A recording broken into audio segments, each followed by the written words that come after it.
It's too early to know if this was the exact difference between the 2024 Georgia Bulldogs and the last handful of teams, but it certainly plays into it, and it certainly has a lot to do with why you saw a lack of elite success at the top end, right? Just the SEC championship, not a national championship, not a semifinal appearance from Georgia this season. And it's go and watch the NFL playoffs, right? A lot of you are probably general football fans, NFL fans. And if you watched, in particular, Green Bay versus Philadelphia on Sunday, what do you see when you're watching that game, specifically on the defensive side of the ball? You're seeing Georgia players make plays. You're seeing Nolan Smith out there get multiple sacks. You're seeing him out there pressuring Jordan Love. You're seeing Quay Walker lead Green Bay in tackles. You're seeing Nakobe Dean have 6 total tackles. Nakobe Dean tore his pec in that game. Thoughts to Dean there. But that's what you're seeing. You're seeing Jordan Davis on the stat sheet. You're seeing Jalen Carter in the backfield a ton. And it's not just the Eagles and the Packers, although both Green Bay and Philly have a lot of the Georgia players from the last few years. And you look at social media, and maybe some of you see that. You see after that game, all the Georgia players, they're posting up for a picture. They're getting together to pose and to have a picture with all the former Georgia players. And you see Keely Ringo in that picture, Nolan Smith, Jordan Davis, Jalen Carter. You're seeing all those guys. There's Javon Bullard is in that picture. And Nakobe Dean is not in that picture. And Quay Walker, I don't believe, was in that picture either. And there's still a ton of Georgia guys. And you turn the TV on Saturday, and you think, okay, it's not just the defensive side of the ball, because on Saturday you see the Steelers and you see the Ravens play. And you see George Pickens catching first down passes. You see George Pickens catching NFL playoff passes in January. You see James Cook scoring touchdowns. You see James Cook adding to his 16 regular season rushing touchdowns. You're seeing former Georgia players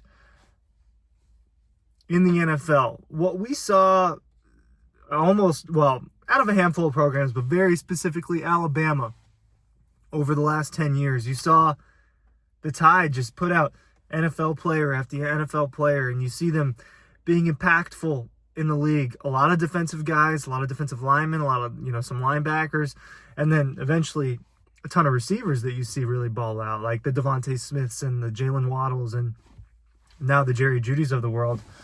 And you're seeing Georgia do it on both sides of the ball right now in a much different way, specifically from the last handful of teams.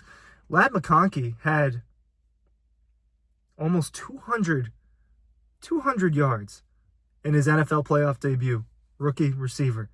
And he's making electric plays, and he's balling out. James Cook's balling out. George Pickens is not balling out to the extent that some of these other guys are, but he's still doing pretty well.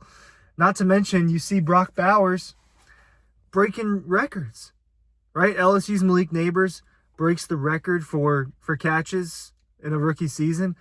And then just later that weekend, Brock Bowers breaks his record, and he is now the rookie leader in history in receiving, in catches, obliterating all the tight end records.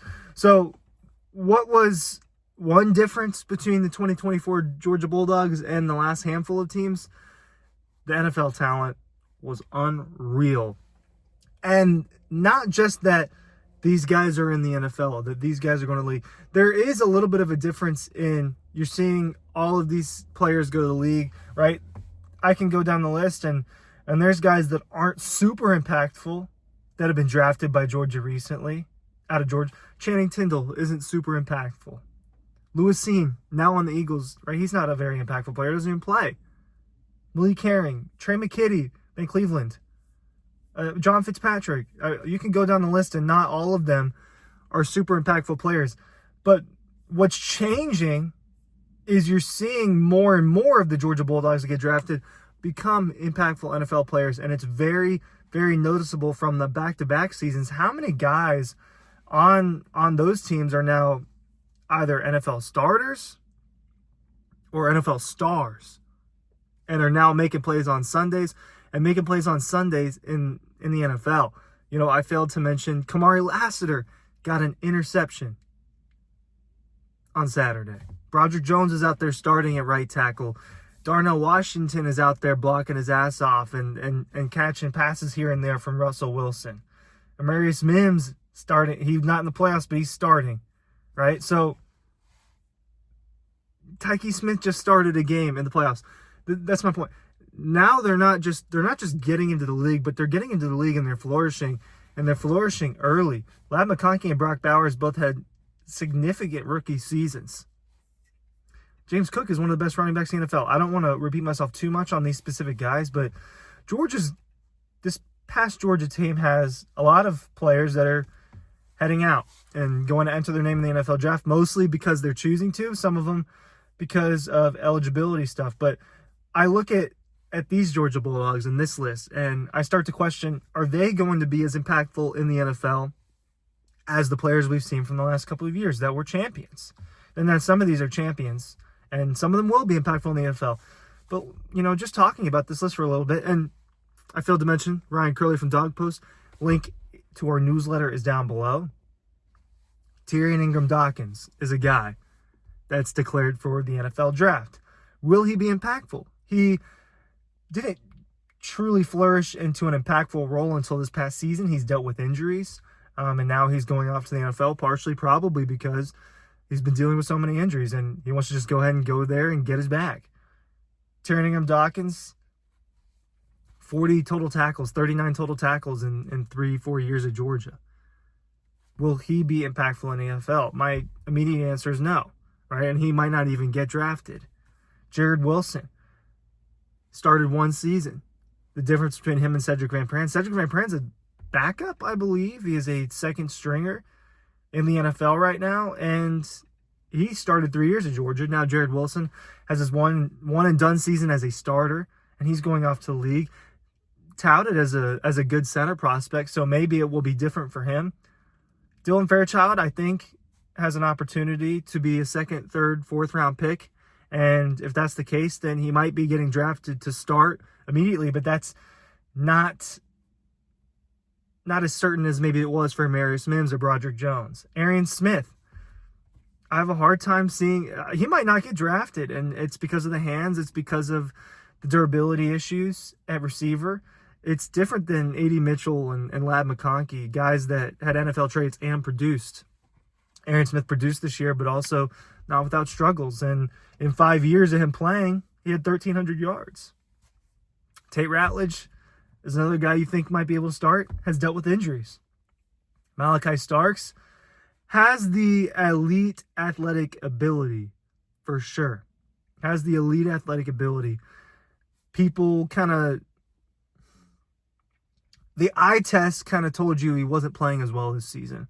And I think there are reasons for that, and I think one of the reasons is that there weren't as many good players around him as there usually was. But you know that he has the elite athletic ability. He's probably going to be a first-round pick. And if he's not going to be a first-round pick, he's going to be a second-round pick. So Malachi Starks is someone that's going to be expected to contribute immediately.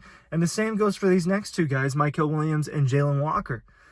These three are kind of the difference, right? When you look at that, and then you look at the rest of the NFL guys, it's not the same as Nolan Smith, Nakobe Dean, Jordan Davis, Jalen Carter, all of these guys that are expected to be impact players immediately. There's only 2 or 3 in the NFL draft that are actually expected to be immediate impact players. That's Jalen Walker, Mykel Williams, and Malachi Starks. This is kind of what you expect out of first-round talent, and that's what they are considered to be.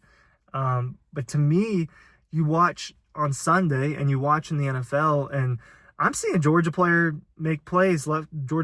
Georgia players make plays left and right, and I'm not just seeing it on the defensive side of the ball, you're seeing it on the offensive side of the ball.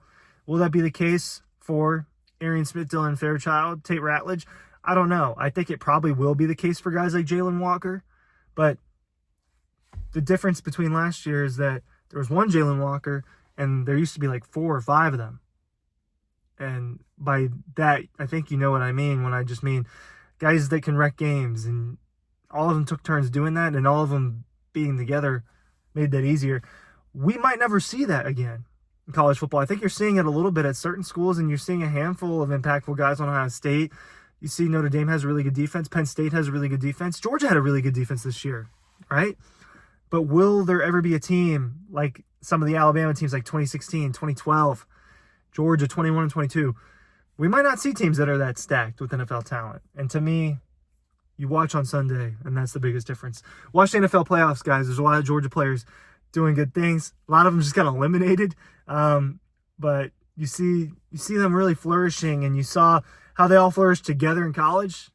It makes complete sense that it's happening on Sunday too. And to me, that's a big explanation for Georgia's history the last few years. Thank you for watching.